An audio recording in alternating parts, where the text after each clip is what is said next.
हमने रखा। और अब निवेदन करता हूं अपने हिंदू हृदय सम्राट सबसे लोकप्रिय मुख्यमंत्री अपने पूज्य योगी आदित्यनाथ जी से, कृपया जनता को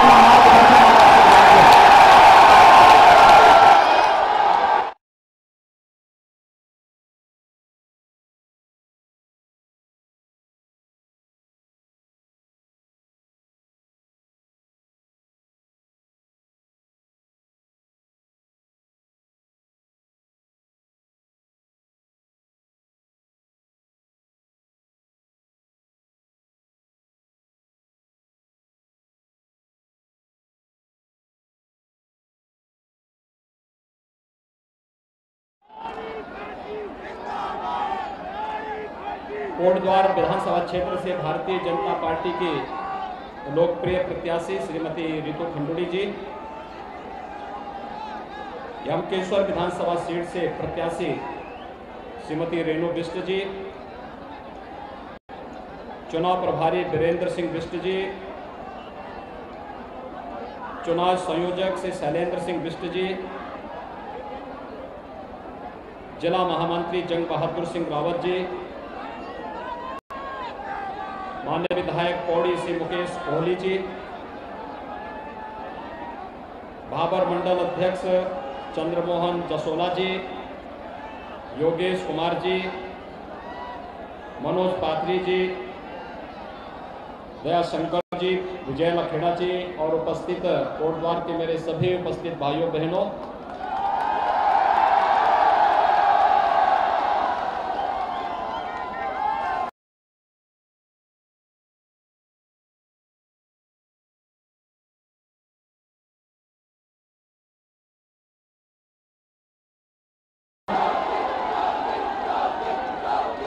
भाइयों बहनों,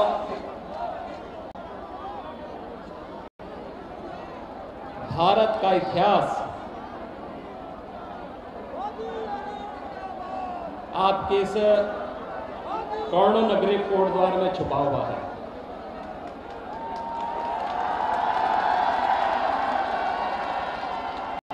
हम सब इस बात को जानते हैं कि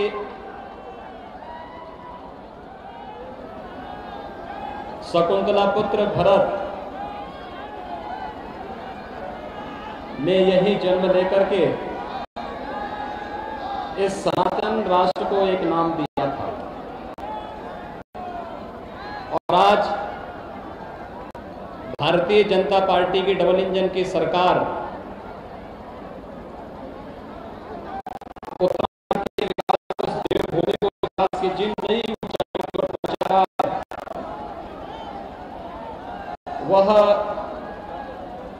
हर भारतीय के लिए गौरव की अनुभूति करने वाला एक क्षण होता है।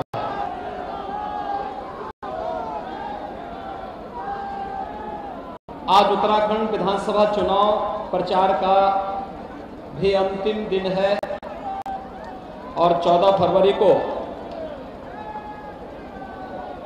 आप लोगों को उत्तराखंड के भाग्य का फैसला करना है। उत्तर प्रदेश में भी चुनाव चल रहे हैं। पहले चरण में मतदान हो चुका है, दूसरे चरण में 14 को होना है। भाइयों बहनों, उत्तराखंड में भी भारतीय जनता पार्टी की सरकार बने, क्योंकि उत्तर प्रदेश में प्रथम चरण के मतदान और उससे पहले के जितने भी ओपिनियन पोल हैं, सब ने इस बात को कहा है कि उत्तर प्रदेश में भारतीय जनता पार्टी की सरकार को बनाने से कोई नहीं रोक सकता। वहां भारतीय जनता पार्टी की सरकार है। लेकिन उत्तराखंड की दृष्टि से यह चुनाव बहुत महत्वपूर्ण है, क्योंकि चुनाव आएंगे जाएंगे, सरकारें बनती हैं, बिगड़ती हैं, लेकिन मेरा एक बात मानना है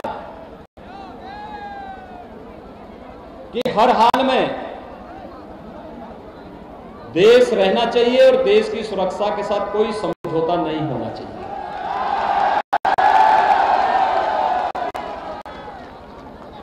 ये सीमांत राज्य है और सीमांत राज्य की सुरक्षा बहुत महत्वपूर्ण है। दूसरा, उसके लिए मोदी जी हैं। सुरक्षा के मुद्दे पर, विकास के मुद्दे पर मोदी जी के नेतृत्व में भारत सरकार कार्य कर रही है। लेकिन उत्तराखंड की सीमा उत्तर प्रदेश से जुड़ी है। यह तय है कि आज उत्तर प्रदेश कोटद्वार से, पौड़ी से, यमकेश्वर से जब पहले लोग दिल्ली की तरफ जाते थे तो रात्रि में जाने से डरते थे। 17 के बाद परिवर्तन देखने को मिला होगा। यद्यपि मेरा प्रयास रहता है कि माफिया और अपराधियों के खिलाफ कार्रवाई ऐसे करो कि वो उत्तराखंड की तरफ भागने की स्थिति में न रहे। और बहुत शालीनता के साथ हम लोग वहां उनके खिलाफ कार्रवाई करते हैं। लेकिन फिर भी कोई रेंगता हुआ जीव उत्तराखंड की तरफ आएगा तो उत्तराखंड की सुरक्षा पर सेंध लगाएगा। और इसलिए भाइयों बहनों, जब उत्तर प्रदेश, उत्तराखंड और देश के अंदर एक जैसी विचारधारा की और एक पार्टी की सरकार होगी तो वह सरकार न केवल विकास कराएगी, डबल और ट्रिपल इंजन के भाव के साथ कार्य करेगी, बल्कि सुरक्षा का एक बेहतर वातावरण दे देगी। नहीं तो मुझे कहीं कोई संदेह नहीं, हर दल में अच्छे प्रत्याशी हैं। कोटद्वार में सुरेंद्र सिंह जी भी अच्छे प्रत्याशी हैं, लेकिन गलत दल में है। इतने गलत दल में हैं और मैं उनसे अनुरोध करूंगा इस बारे में कि कांग्रेस को डुबोने के लिए तो भाई बहन ही पर्याप्त है, किसी और की आवश्यकता ही नहीं है। किसी और की आवश्यकता है ही नहीं वहां। आप देख रहे होंगे हर वर्ष कांग्रेस से एक एक राज्य छिनता जा रहा है और जो कुछ बचा हुआ है दोनों भाइयों बहनों के आपसी विवाद और वर्चस्व के कारण वह कांग्रेस भी डूब जाएगी। लेकिन कभी कभी डूबने वाले जहाज पर यात्रा करने वाले लोग अगर समय से बाहर का रास्ता नहीं लेते तो उनके लिए भी खतरनाक हो जाता है। और यही स्थिति आज कांग्रेस की है। भाइयों बहनों, अन्य दल भी आए हैं। हम लोग इस सदी की सबसे बड़ी महामारी को झेल रहे हैं। कोरोना महामारी ने पूरी मानवता के सामने एक भीषण अस्तित्व का संकट खड़ा किया।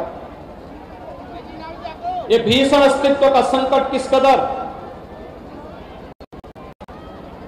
इतना तीव्र संक्रमण कोरोना में हम लोगों ने देखा था कि बहुत सारे लोग ऐसे थे कि उनके परिवार का ही कोई सदस्य हॉस्पिटल में भर्ती होता था, दुर्भाग्य से मरता था, तो परिवार का कोई सदस्य इस बॉडी को लेने के लिए नहीं आता था।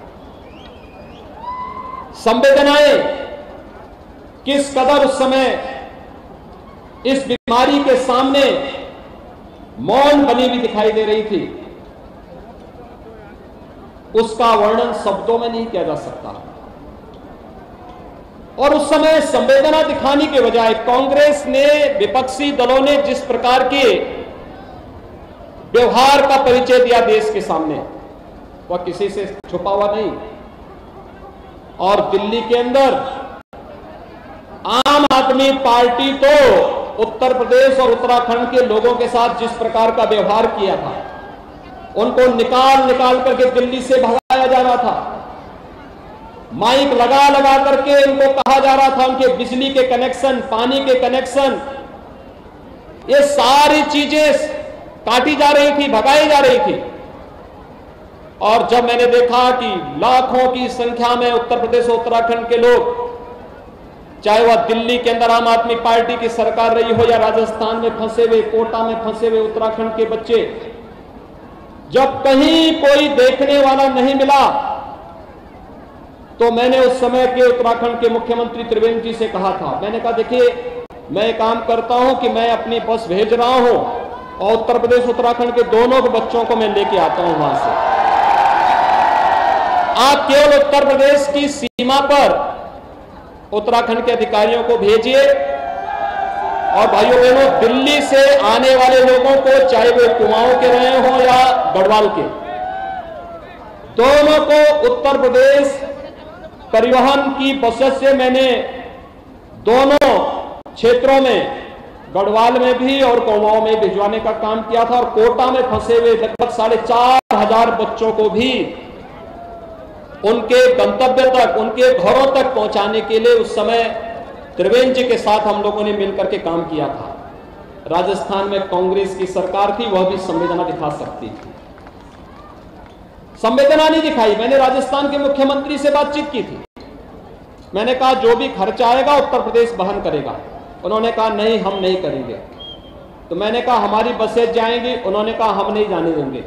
तो मैंने कहा ठीक है, मैं अपनी फोर्स भेज करके अपने बच्चों को वहां से लेके आऊंगा। और भाइयों बहनों, मैंने हर बस में पुलिस के जवान भेजे और मैंने कहा सभी बच्चों को उत्तर प्रदेश, उत्तराखंड के सभी बच्चों को सकुशल वहां से निकाल करके ले आइए। उत्तर प्रदेश के बच्चों को उनके जनपदों में भेजिए, उत्तराखंड के बच्चों को उत्तराखंड सरकार जहां कहती है वहां तक पहुंचाने की कार्रवाई होनी चाहिए। किस मुंह से ये लोग आज वोट मांगने के लिए आ रहे हैं? दूसरा, कोरोना कालखंड में मोदी जी के नेतृत्व में पूरा देश एकजुट होकर के इस महामारी से लड़ रहा था। कितनी मजबूती के साथ लड़ रहा था। प्रधानमंत्री मोदी जी ने फ्री में टेस्ट, फ्री में उपचार, फ्री में वैक्सीन। आप में से कितने लोगों ने वैक्सीन ले लिया? 100% लोगों ने उत्तराखंड के अंदर वैक्सीन लिया है। भाइयों बहनों, जो लोग वैक्सीन के खिलाफ दुष्प्रचार कर रहे थे, कहते थे ना ये मोदी वैक्सीन है, बीजेपी वैक्सीन है, और इस मोदी वैक्सीन ने ही थर्ड वेव से हम सबको बचाया है, ये मोदी वैक्सीन है। याद करिए थर्ड वेव अमेरिका में और यूरोप में आकर के कितनी तबाही मचा रहा है, हजारों लोग रोज मर रहे हैं। लेकिन उत्तर प्रदेश और उत्तराखंड में हर व्यक्ति सुरक्षित है, क्योंकि मोदी जी ने समय पे वैक्सीन दी और वैक्सीन के कारण जिन लोगों ने वैक्सीन लिया, थर्ड वेव उनका कुछ भी नहीं बिगाड़ पाया। अब हम लोगों को एक ही संदेश लेके जाना है कि मोदी जी ने फ्री में वैक्सीन दिया, सबकी जान भी बचाया, और भाइयों बहनों फ्री में राशन हर गरीब के घर तक पहुंचाने का काम भी किया है। ये है लोकप्रिय सरकार और संवेदनशील सरकार। सोचिए कि अगर कांग्रेस की सरकार होती क्या ऐसा कर पाती? क्या उम्मीद करते हैं? मैं भी 1.5 वर्ष पहले केदारनाथ धाम गया था दर्शन करने के लिए। 2013 में मैं सांसद था, तब मैं गया था जब उत्तराखंड की त्रासदी आई थी। मैं देख रहा था उस समय क्या स्थिति थी, कोई पूछने वाला नहीं, लोग मरे हुए थे, उनकी बॉडी पड़ी हुई थी, लोग बेहाल थे, गांव के गांव बह गए थे, उजड़ गए थे। दिल्ली में कांग्रेस की सरकार थी, उत्तराखंड में भी कांग्रेस की सरकार थी, और उस त्रासदी में भी सरकार मौज मस्ती में व्यस्त थी। लोग मर रहे थे, तमाम प्रकार की अव्यवस्था थी। आज आप देखते होंगे नेपाल में भी भूकंप आता है, हो सकता है नेपाल में पता हो ना हो, लेकिन प्रधानमंत्री मोदी जी का फोन पहले वहां जाता है सहायता के लिए। देश के अंदर कहीं कोई साइक्लोन आता है, किसी भी समुद्र के किनारे के राज्य में कोई इस प्रकार की त्रासदी आती है, पहले से ही 72 घंटे पहले से ही अलर्ट जारी हो जाता है, एनडीआरएफ अलर्ट हो जाती है, कार्रवाई प्रारंभ होती है। लेकिन उत्तराखंड त्रासदी के समय दिल्ली सो रहा था, दोनों भाई बहन भी गायब थे, क्योंकि जब देश के अंदर संकट आता है, उत्तर प्रदेश से ज्यादा कौन भुक्तभोगी है? उत्तर प्रदेश ने पूरे खानदान को एक नहीं 4-4 बार अमेठी से, रायबरेली से, फूलपुर से सांसद के रूप में दोनों यानी देश की संसद में भेजने का काम किया। लेकिन जब दोनों भाई बहन बाहर जाते हैं, उत्तर केरल में जाते हैं, तो उत्तर प्रदेश की निंदा करते हैं। उत्तर प्रदेश के लोगों को बड़ी हेदी से देखते हैं, और जब भारत के बाहर जाते हैं तो भारत पर ही उंगली उठाते हैं। उनको भारत के लोगों पर विश्वास नहीं है। और अब तो जिसकी स्वयं की पहचान संदिग्ध है, वह व्यक्ति अब हिंदू की भी परिभाषा करने लग गया है। मुझे आश्चर्य होता है राहुल जी के मुंह से हिंदू शब्द की परिभाषा। उनको बताया जाना चाहिए, उनके तो परनाना अपने को एक्सीडेंटल हिंदू कहते थे, परफेक्ट हिंदू भी नहीं कहते थे। जिसके पूर्वजों को ही अपने हिंदू होने पर गर्व की अनुभूति न होती रही हो, वह व्यक्ति हिंदू की परिभाषा हमें करके बताए, ये शोभा नहीं देता है। और भाइयों बहनों, उत्तराखंड की पहचान के सामने लोग ही संकट खड़ा करेंगे जो इन्होंने स्वयं की पहचान के सामने खड़ा कर दिया है। ये कभी मत होने देना। मैं केवल यही अपील करने के लिए आया हूं आप लोगों से। 2 अपील, उत्तराखंड को देवभूमि ही बने रहने दीजिए। देवभूमि के साथ साथ आधुनिक विकास के साथ उत्तराखंड को नई ऊंचाई तक पहुंचाना है। और उत्तराखंड को तो इस देश से कई प्रकार से लाभ मिलता है। याद करिए, उत्तर प्रदेश और उत्तराखंड के जो विवाद 20-21 वर्षों से लंबित पड़े हुए थे, मैंने मुख्यमंत्री जी को बुलाया। मैंने कहा भी देखो, जो ये विवाद है इसको समाधान करो, आपको क्या चाहिए मुझे बता दीजिए, एक झटके में सारा समाधान करवा देते हैं।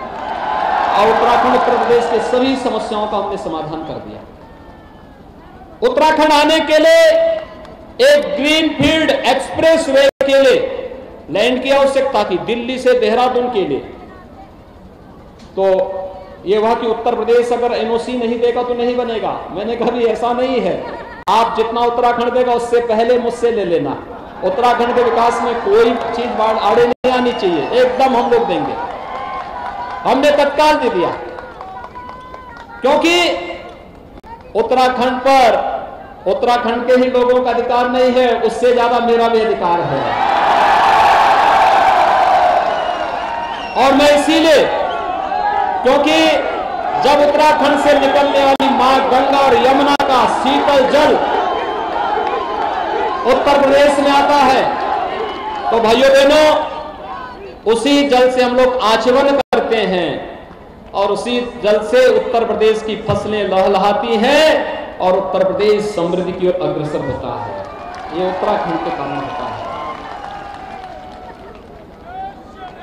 हम लोग तो कहीं अलग हो ही नहीं सकते। राजनीति की इकाइयां अलग हो सकती हैं, भाव और भावनाएं एक जैसी हैं। और इसीलिए मुझे इस बात की चिंता होती थी, पिछली सरकारें किस प्रकार से माफिया राज को उत्तर प्रदेश के अंदर पनपाती थी, कैसे अपराधी हावी होकर के, व्यवस्था पर हावी होकर के बड़े बड़े घटनाएं करते थे, बड़े बड़े दंगे होते थे। 5 साल में आपने उत्तर प्रदेश में कोई दंगा नाम सुना? हो भी नहीं सकता है। अब उत्तर प्रदेश में दंगे नहीं होते हैं, अब उत्तर प्रदेश में कर्फ्यू नहीं लगता है। कर्फ्यू उत्तर प्रदेश में नहीं लगता, ये बीते दिनों की बात हो गई है। अब तो उत्तर प्रदेश में धूम धड़ाके के साथ, पहले आपने देखा होगा 2017 के पहले बाजारों में बम चलते थे, व्यापारियों पर बम चलते थे, बेटियां सुरक्षित नहीं थी। 2017 के बाद अब कर्फ्यू और बम नहीं। अब भाइयों बहनों, उत्तर प्रदेश में अब कावड़ यात्रा निकल रही है धूमधाम के साथ, और हर कावड़ यात्री हर हर बम बम का नारा लगा करके जाता है। और मैं सरकारी हेलीकॉप्टर भेजता हूं, मैं कहता हूं कावड़ यात्रियों में पुष्प वर्षा करो, पूरी सम्मान के साथ इनको जाने दो, कोई रोक टोक नहीं, आस्था के साथ कोई खिलवाड़ नहीं। आज आप देख रहे हैं उत्तर प्रदेश के अंदर राम जन्मभूमि पर भगवान राम के भव्य मंदिर निर्माण के लिए, मुझे याद है जब 1990-91 में जब राम जन्मभूमि का आंदोलन चल रहा था, मैं इसी कोटद्वार में पढ़ाई कर रहा था तब,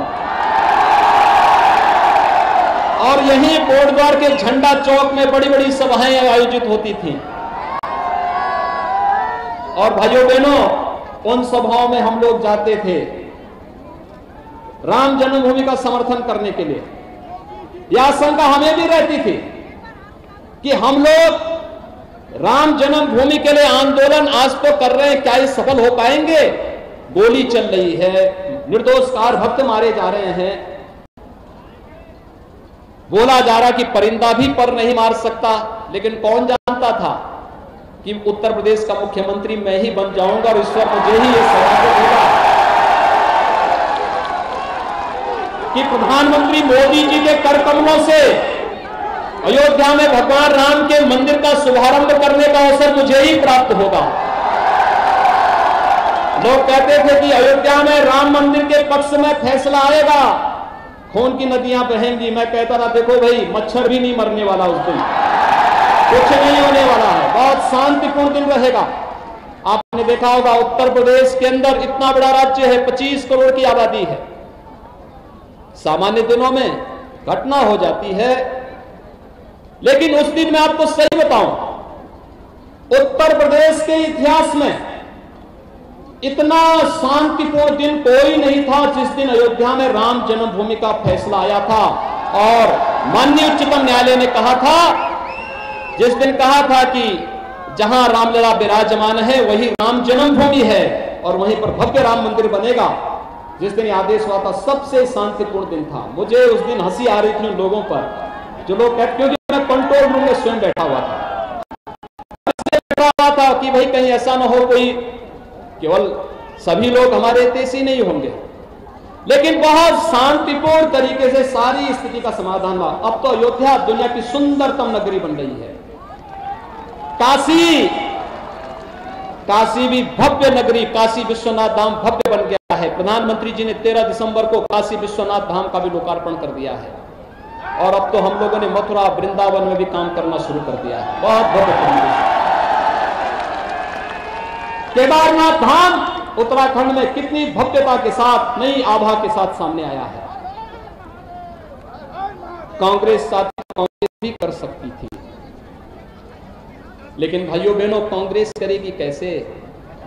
एक उत्तर प्रदेश के अंदर एक पार्टी है, जब वो सत्ता में थी तो विकास नहीं कराती थी, सड़क, बिजली, पानी, सारा पैसा उनके अपने गुर्गे रख लेते थे। तो मैं जब आया तो मैं परेशान था कि भाई काम तो कुछ हुआ ही नहीं है, कहां से होगा? तो मैंने उस समय एक नया शोध किया और मैंने वहां एक बुलडोजर बनवाया। हमारे नए लड़के जानते होंगे, मैंने उसमें आर्टिफिशियल इंटेलिजेंस का उपयोग किया और मैंने उसको जिम्मेदारी की, देखो भी जितने पेशेवर माफिया हैं, अपराधी हैं, इनको ढूंढ ढूंढ करके इनके घरों को ढूंढो। इन्होंने उत्तर प्रदेश की पूंजी जहां छुपाई है वहां पर बुलडोजर चला करके उसको निकालो और उत्तर प्रदेश का विकास कराओ। आज उत्तर प्रदेश विकास की समृद्धि की ओर बहुत तेजी के साथ आगे बढ़ रहा है, बहुत तेजी के साथ, कहीं कोई समस्या नहीं। तो हमारे वहां सत्ताधारी दल के सज्जन मिले पुराने, जिनकी सत्ता उससे पहले थी। मैंने उनसे पूछा, मैंने कहा विकास क्यों नहीं कराते थे तुम लोग? तो उन्होंने कहा कि आप ये बताइए आपके पास ये पैसा कहां से आ रहा है? मैंने कहा पैसा तो तुम्हारे गुर्गों से निकाल रहा हूं, लेकिन ये बताओ कि आखिर तुम क्यों नहीं कराते थे? इस पैसे को अपने गुर्गों के पास क्यों जमा कर रहे थे? तुम्हें तो मालूम है, इतना भी जीवन की सच्चाई को नहीं जानते कि वे अकेले आए हैं, अकेले ही जाना है, तो फिर ये पैसा काहे के लिए छुपा रहे थे? तो वे मौन थे। उन्होंने कहा हमने विकास कराया है। मैंने कहा कहां? विकास हमने भी कराया। मैंने कहा कहां? मैंने कहा सड़क नहीं दिखती, बिजली नहीं आती, कोई एक्सप्रेस हाईवे नहीं, कोई मेडिकल कॉलेज नहीं, कहीं कोई ऐसे संस्थान नहीं जिसको कहा जा सके कि उत्तर प्रदेश विकास कर रहा है। उस समय युवाओं को नौकरी नहीं मिलती थी, नौकरी के नाम पे पैसा लिया जाता था, बेटियां सुरक्षित नहीं थी, महिलाएं बाजार नहीं जा सकती थी। तो क्या बना रखा था उत्तर प्रदेश को? तो उन्होंने कहा हमने विकास कराया है। मैंने कहा कहां? कहा कि हमारा विकास और जगह नहीं, एक जगह देखने को मिलेगा। मैंने कहा कहां? तो कहीं तो बताओ। उसने कहा आप भी स्वीकार करेंगे। तो मैं भी बहुत चक था। उसने कहा हमने कब्रिस्तान की सभी बाउंड्री वाल बना दी। भाइयों बहनों, इनका विकास कब्रिस्तान की बाउंड्री के लिए था। और उत्तराखंड में भी कांग्रेस की सरकार यही तो कर रही थी। उन्होंने कहा था ना कि हम जुमे की नमाज के दिन छुट्टी कर देंगे। अब उत्तराखंड में भगवान बद्री विशाल की आरती न हो, मां गंगा की आरती न हो, भगवान केदारनाथ की आरती न हो, और जुमे की नमाज के दिन लोग छुट्टी करेंगे, तो आपको पहचान दे दिए। फिर तो ये उत्तराखंड को यही पहचान दे रहे हैं। और इसलिए इन लोगों से सावधान रहने की आवश्यकता है। देवभूमि के प्रति लोगों के मन में अगाध श्रद्धा है। प्रधानमंत्री मोदी जी के नेतृत्व में उत्तराखंड में पुष्कर सिंह धामी जी मुख्यमंत्री के रूप में, हमारे चुने गए जो विधायकगण हैं, अगर उत्तराखंड सरकार प्रधानमंत्री मोदी जी के विजन के अनुरूप कार्य कर पाई, इसलिए क्योंकि उत्तराखंड में वे संभावनाएं थी और डबल इंजन की सरकार थी। उत्तर प्रदेश से कोई बाधा नहीं आने देते थे, कोई किसी प्रकार की बाधा नहीं। आप सोचिए उत्तर प्रदेश में किसी दूसरे दल की सरकार होती, इन सड़कों को बनने ही नहीं देते, सामान नहीं आने देते, तमाम प्रकार की बाधाएं खड़ी करते। आखिर समाजवादी पार्टी की सरकार के समय तो रामपुर की घटना घटित हुई थी, मुजफ्फरनगर की। किस बेरहमी के साथ उत्तर प्रदेश की माताओं बहनों के साथ घटनाएं घटित हुई थी। अगर भारतीय जनता पार्टी की सरकार होती, क्या ऐसा अमानवीय व्यवहार होता? लेकिन क्योंकि वहां उस समय ऐसी बर्बर सरकार थी जिसके मन में मानवीय संवेदना नहीं थी, वे लोग उसी प्रकार के संस्कार से रसे बसे हैं, इसलिए ऐसा कार्य करते हैं। पेशेवर माफिया अपराधियों को पालते हैं, उन्हें अपना शागिर्द बनाते हैं, जनता का शोषण करते हैं, लूटते हैं। कोई विजन विकास का नहीं है। और भाइयों बहनों, आज मैं आप सबसे अपील करने के लिए आया हूं। देखिए, यहां पे रितु खंडूड़ी जी को भारतीय जनता पार्टी ने प्रत्याशी बनाया है। उत्तराखंड के इतिहास की जब बात होगी तो जनरल खंडूड़ी जी के मुख्यमंत्री कार्यकाल का भी लोग बहुत स्मरण के साथ याद करेंगे। विकास का जो विजन उत्तराखंड को उन्होंने दिया था, सड़क परिवहन राजमार्ग मंत्री के रूप में उत्तराखंड की सभी सड़कों को 4 लेन 2 लेन के साथ जोड़ने, नहीं तो से नजीमाबाद जाने के लिए बरसात के समय आवागमन बंद हो जाता था क्योंकि पानी आ जाता था। आज तो पुल है। ये किसकी देन है? खंडूड़ी जी की देन। विकास का विजन, एक विकास का विजन उत्तराखंड को दिया था खंडूड़ी जी ने।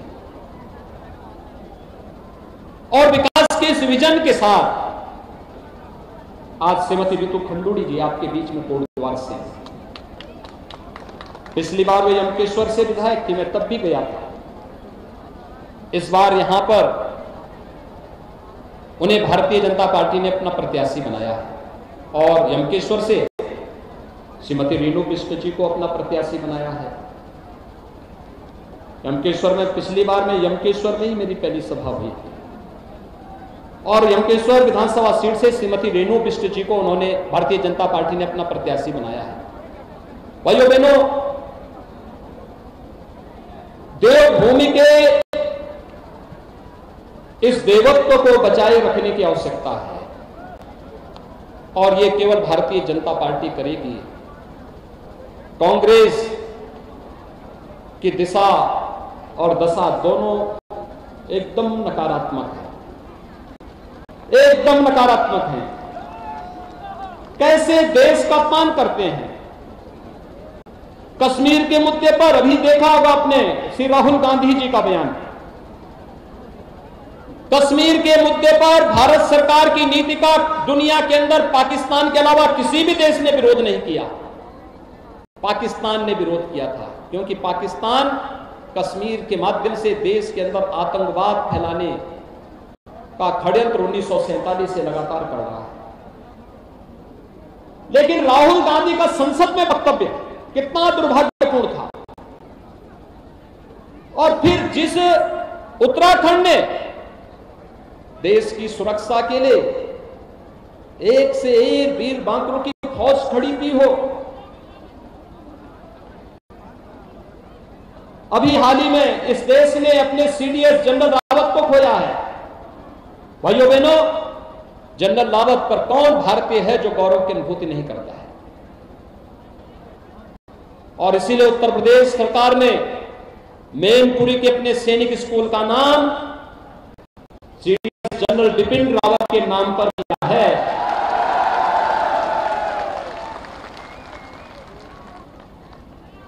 क्योंकि उन्होंने वो देश के लिए जिए थे। एक सैनिक देश के लिए जीता है, उसका एक ही धर्म होता है और राष्ट्र धर्म होता है, और उसी राष्ट्र धर्म के साथ आपको जोड़ने के लिए मैं आपके बीच आया हूं। भारतीय जनता पार्टी ने उत्तराखंड में फिर से सरकार बनानी है। उत्तर प्रदेश में सरकार बनाने से अब मुझे नहीं लगता है कि कोई किसी प्रकार की बाधा है। उत्तर प्रदेश तो 300 से अधिक सीट पाएगा, कोई संदेह नहीं होना चाहिए। मैं यहां से फिर अभी उत्तर प्रदेश के ही प्रचार में जा रहा हूं। हमारे भी दूसरे चरण का मतदान आज शाम को 6 बजे बंद हो जाएगा। 55 सीटों पर दूसरे चरण में 14 फरवरी को चुनाव होने हैं। आप सबका आशीर्वाद है, उत्तर प्रदेश में भारतीय जनता पार्टी की सरकार बनेगी, क्योंकि जनता वहां विकास भी देख रही है और बुलडोजर का भी एक नया खेल देख रही है। दोनों एक साथ चलते हैं, क्योंकि दोनों एक साथ चलेंगे। लोग पूछते हैं कि आखिर ये बुलडोजर की आवश्यकता क्या। मैंने कभी देखो, विकास की छड़ी एक हाथ पे होनी चाहिए और बुलडोजर का लीवर दूसरा हाथ पे होना चाहिए। दोनों एक साथ चलेंगे तो एक संतुलन बना रहेगा, क्योंकि बगैर इसके कुछ भी नहीं होने वाला है। और इसलिए भाइयों बहनों, मेरी आप सबसे अपील है कि यहां से भारतीय जनता पार्टी ने कोटद्वार से श्रीमती रीतू खंडूड़ी जी को, यमकेश्वर से श्रीमती रेणु बिष्ट जी को, श्रीनगर से श्री धन सिंह रावत जी को, जो सरकार के वरिष्ठ मंत्री हैं। मुझे आज वहां जाना था, लेकिन समय के कारण वहां जा नहीं पा रहा हूं। लैंसडाउन से श्री दिलीप रावत जी को, चौबट्टा खाल से श्री सतपाल महाराज जी को और पौड़ी से राजकुमार जी को भारतीय जनता पार्टी ने अपना प्रत्याशी बनाया है। उत्तराखंड के विकास के लिए सभी आवश्यक हैं। उत्तराखंड के विकास और उत्तराखंड की देवभूमि के इस महत्व को बनाए रखने के लिए भारतीय जनता पार्टी उत्तराखंड में आवश्यक है। इस दृश्य में आप सबसे अपील करने के लिए आया हूं। आप सभी लोग भारतीय जनता पार्टी के चुनाव चिन्ह कमल की फूल पर भारी बहुमत से, प्रचंड बहुमत के साथ भारतीय जनता पार्टी को अपना समर्थन और आशीर्वाद देंगे। इस विश्वास के साथ मैं अपनी वाणी को यहीं पर विराम देता हूं। धन्यवाद। जय